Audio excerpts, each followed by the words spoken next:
কথা কবি তোর জিব্বাটা কাইটটা কুত্তা দিয়া খাওয়ামু। এই একটা কথা কান খুলে শুনে রাখ, প্রবাসীর বউদের কি মনে করস কি রাস্তার পতিতা? তোর ঘরে কি মা বোন নাই? নিজের বউ বউ, অন্যের বউ নষ্টা।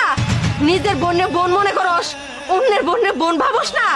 শুনে রাখ, প্রবাসীর বউরা হইছে দুনিয়ার সবচেয়ে কষ্টের বউ। প্রবাসীর বউদের জীবন হইছে সবচেয়ে একাকিত্বের জীবন। জানোস, দিন শেষে যখন খাইতে যাই স্বামীর পাশে পাই না। এই যে বাজার করার জন্য মহিলা মানুষ হয়ে প্রত্যেকটা দিন রাস্তায় এসে দাঁড়াই থাকি কয়টা বাজারের জন্য। কেউ বাজার করে না দিলে খাই, নাইলে না খায় ঘুমাই। যখন দুপুর বেলা খাইতে যাই কেউ আমার কয় না ভাত দাও পানি দাও, স্বামী তো নাই কইব কি? দিন শেষে রাইতে যখন বিছানায় ঘুমাইতে যাই এই মাথাটা রাখার জন্য স্বামী শক্ত মস্ত বাহুটা আর পাই না, একা একাই ঘুমাই। আর তোদের মতো কিছু নষ্ট পুরুষরা এই প্রবাসীর বউদের খারাপ বানায়। তোরা কোথায় আমাদের সাহায্য করবি, সেইখানে কিনা তোরাই দুর্বলতার সুযোগ নিয়ে হাত ধইরা টানাটানি করস।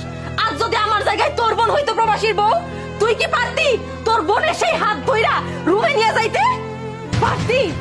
পারতি না। ভুইলা যাস কেন, আমাদের মতো প্রবাসীর স্বামীদের টাকায় এই দেশটা চলে। ভাবি ভাবি আমার ভুল হয়ে গেছে, আমার মাফ করে দেন। আমি বুঝতে পারিনি, আমি চরম ভুল করে ফেলাচ্ছিলাম। ভাবি আমার মাফ করে দেন, আগে তো সব ধরে দেবো। তারপর আপনি এইসব কথা আর বললেন না। আর আমরা লজ্জা দেন না, আর আমরা লজ্জা দেন না। আল্লাহ আমাকে এমন একটা জীবন কেন দিছ? আমরা দিন শেষে একা একা যাই, তারপরেও কিনা মানুষের ভিক্ষা শুনে জীবন পার করতে হয়।